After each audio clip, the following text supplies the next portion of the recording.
చేసిన round table సమావేశంలో కేటీఆర్ మాట్లాడుతున్నారు. ఇప్పుడు లైవ్ చూద్దాం.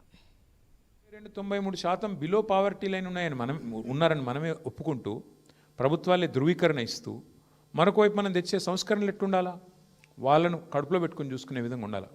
అమెరికా ఫలానా చేసింది లేదా ఐరోపా ఖండంలో ఫలానా చేసినారు సంస్కరణ, అది యథాతథంగా మనకున్న ఫ్రీ ట్రేడ్ ఒప్పందమో లేకపోతే ఇంకో ఒప్పందమో దానివల్ల మనం కూడా చేయాల్సిన ఒత్తిడి ఉంది అని మన మీద రుద్దితే ఎట్లా కుదురుతుంది? మన దేశం యొక్క తలసరి ఆదాయం $2,400 డాలర్ల పరిమాణంలో మాట్లాడుకుంటే, అమెరికా యొక్క తలసరి ఆదాయం $86,000. నక్కకు నాగలోకి అనుకున్నంత తేడా ఉంది. మరి అక్కడ జరిగింది ఇక్కడ జరగాలంటే, అక్కడ అమలు చేసే సంస్కరణ ఇక్కడ కూడా అమలు కావాలంటే ఎట్లయితుంది? ఇక్కడ పేదవాడు ఎట్లున్నాడు, అక్కడ పేదవాడు ఎట్లున్నాడు అంటే మీరు ఆలోచించి మనం కోరేది ఏమంటే, నేను ఇవాళ ప్రపంచమంతా ఒక కుగ్రామంగా మారిపోయిందని, ప్రపంచమంతా ఫ్రీ ట్రేడ్ ఒప్పందాల మయమైందని, GATT అని ఇంకోటని ఏదైతే చెప్తా ఉంటారో పెద్దలు మీరు చూస్తూ ఉంటారు. పీయూష్ గోయల్ గారు మొన్ననే ఆస్ట్రేలియా పోయిండు, ఇంకొక యూరోప్ పోయిండు, ఫ్రీ ట్రేడ్ అగ్రిమెంట్ చేసుకుంటున్నామని చెప్తాడు. అల్టిమేట్గా దీనివల్ల ఏమవుతుందంటే, ఆ ఫ్రీ ట్రేడ్ ఒప్పందంలో ఒక చిన్న ముక్కుడు రాసి ఉంటుంది కింద, రిఫార్మ్స్ చేయాలా, వరల్డ్ బ్యాంక్ లోన్ తీసుకుంటామంటారు, దాని కింద రాసి ఉంటాడు గివి మీరు మార్చాలని. వాటికి లోబడి వాటికి ఒత్తిడికి లోనయ్యి వచ్చే కొన్ని రిఫార్మ్స్ వల్ల జరిగే లాభం కంటే దేశానికి నష్టమే ఎక్కువ ఉంటుంది. కొన్ని సందర్భాల్లో కొంతమంది పెద్దలు మాట్లాడితే, నేను పేరు తీసుకొని రాజకీయాలు మాట్లాడను కానీ కొంతమంది పెద్దలు మాట్లాడితే వింటుంటే బాధ అనిపిస్తుంది.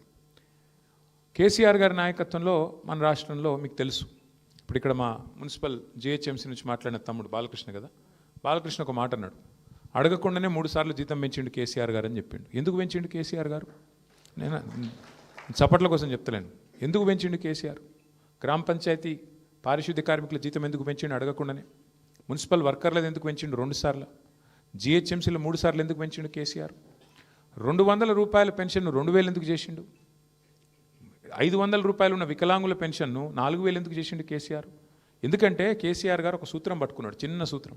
బీడీ కార్మికులకు పెన్షన్ ఇచ్చిండు కేసీఆర్, దేశంలో ఎవరు ఇయ్యలే. కమ్యూనిస్టులు రాష్ట్రం నడిపిన రాష్ట్రాల్లో కూడా, రాజ్యం నడిపిన రాష్ట్రాల్లో కూడా బీడీ కార్మికులకు పెన్షన్ ఇయ్యలే, ఒక కేసీఆర్ గారే ఇచ్చిండు. ఎందుకు ఇచ్చిండు? ఎందుకంటే కేసీఆర్ గారు ఒక చిన్న సూత్రం పట్టుకున్నాడు. ఆయన మా అందరికీ చెప్పేది ఏమంటే, పదే ఓ ప్రభుత్వం యొక్క ప్రాథమిక కర్తవ్యం సమాజంలో అత్యంత బలహీనమైన, అత్యంత ఇబ్బందుల్లో ఉన్న వర్గం ఏదైతే ఉంటుందో వాళ్ళని కడుపులో పెట్టుకొని చూసుకొని వాళ్ళకు 3 పూటలు వాళ్ళ నోట్లకు బువ్వ పోయేటట్టు చూసుకుంటే అశాంతి చెలరేగదు, రెస్ట్లెస్నెస్ ఉండదు, సమాజంలో అసమానత రాదు. ఆ ఉద్దేశంతోనే ముసలోళ్ళకు 2,000 పెన్షన్ ఇస్తే ఏమొచ్చింది అంటే, ఆ అవ్వ దగ్గరకో తాత దగ్గరకో మన్మడో మన్మరాలో వచ్చి, అవ్వ నాకు బిస్కెట్ కూడా కొనుక్కుంటా ఇస్తావా, లేదా చాక్లెట్ కొనుక్కుంటా ఇస్తావా అంటే $10 పెట్టే ధైర్యం వచ్చింది. ఆ అవ్వ మీద గౌరవం పెరుగుతుంది, ఆ మానవీయ సంబంధం పెరుగుతుంది. ఎందుకు చెప్తున్నా అంటే, ప్రభుత్వానికి ఆ మానవీయ కోణం పోతే కొంతమంది పెద్దలు మాట్లాడతారు, రేవడీ కల్చర్ మంచిది కాదు. ఏంటిది రేవడీ కల్చర్ అంటే ఫ్రీగా ఏది ఇవ్వద్దు, అనుచితం, ఉచితాలు మంచిది కాదని మాట్లాడతారు. మళ్ళీ వాళ్ళే అవసరం పడ్డప్పుడు ఎలక్షన్లో గెలిచేందుకు మాత్రం 1,21,00,000 మందికి ఎలక్షన్కు 4 రోజుల ముందు 10,000 రూపాయలు మహిళల ఖాతాలు వేసారు మన బీహార్లో. అంటే ఏ ఎండకా గొడుగు, అవసరం పడితే ఒక తీరుగా, అవసరం లేకపోతే ఇంకో తీరుగా, ఇంత దుర్మార్గంగా ఈ దేశంలో మన ప్రాధాన్యాలు, మన విధానాలు ఉన్నాయి. ఇదంతా మీకు ఎందుకు చెప్తా ఉన్నా అంటే, ఈ దేశంలోని సామాజిక స్థితిగతులు, ఈ దేశంలో ఉండే వివిధ వర్గాల అభిప్రాయాలు తీసుకోకుండా ఏ చట్టం తెచ్చినా ఖచ్చితంగా నిర్ద్వందంగా దాన్ని ప్రతిఘటించాల్సిన బాధ్యత మనందరి మీద ఉన్నది. అందులో రెండో అభిప్రాయం ఎవరికి ఉండాల్సిన అవసరం లేదు. ముఖ్యంగా ఈ దేశంలో ఇప్పుడు ఇందాక శ్రీనివాస్ గౌడ్ గారు ఒక మాట అన్నారు, ప్రభుత్వ ఉద్యోగాలు ఎంత ఉంటాయి, పెన్షనర్లు కానీ లేకపోతే మొత్తం ఇప్పుడు ఉద్యోగాల్లో ఉన్నవాళ్ళు కానీ, అది డైరెక్ట్ ఎంప్లాయ్మెంట్ కానీ, కాంట్రాక్ట్ కానీ, అవుట్సోర్సింగ్ కానీ, పర్సెంటేజ్ ఆఫ్ పాపులేషన్ తీసుకుంటే మనది 4 కోట్ల జనాభా, మొత్తం ఉద్యోగుల సంఖ్య కాంట్రాక్టు, అవుట్సోర్సింగ్, రెగ్యులర్ అంతా కలిపితే కూడా 7-7.5 లక్షలు ఉంటారు కావచ్చు, లేదా అంతే కదా, 2-2.5% మధ్యలో ఉంటారు. మరి ప్రైవేట్ రంగంలో ఉన్న వాళ్ళు ఎంతమంది ఉంటారు? 10-15, కొన్ని దగ్గర పారిశ్రామికీకరణ బాగా జరిగితే 20% దాకా ఉన్న పరిస్థితి ఉంటుంది. మిగతా వాళ్ళు అసంఘటిత రంగంలో ఉంటారు, కొంతమంది వ్యవసాయ ఆధారిత పరిశ్రమల మీద ఆధారపడి ఉంటారు. అంటే ఈ ఫండమెంటల్ అండర్స్టాండింగ్ లేకపోతే, ఈ ప్రాథమిక అవగాహన లేకపోతే చట్టాల్లో మానవీయ కోణం లోపిస్తుంది. ఉదాహరణకి నేను ఒక మాట మీకు చెప్పాలి.